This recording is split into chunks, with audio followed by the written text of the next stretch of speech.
ครับก็ในส่วนของ SBS Dynamic Balance System นะครับก็จะมี Product 2 ส่วนนะครับก็คือ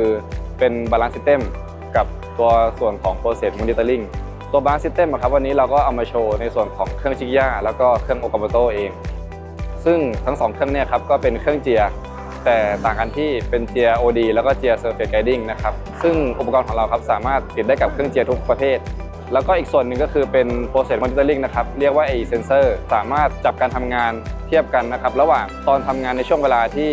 ดีกับช่วงเวลาที่ไม่ดีครับเราจะสามารถแยกได้ว่าการเจียแบบไหนให้ประสิทธิภาพที่ดีที่สุด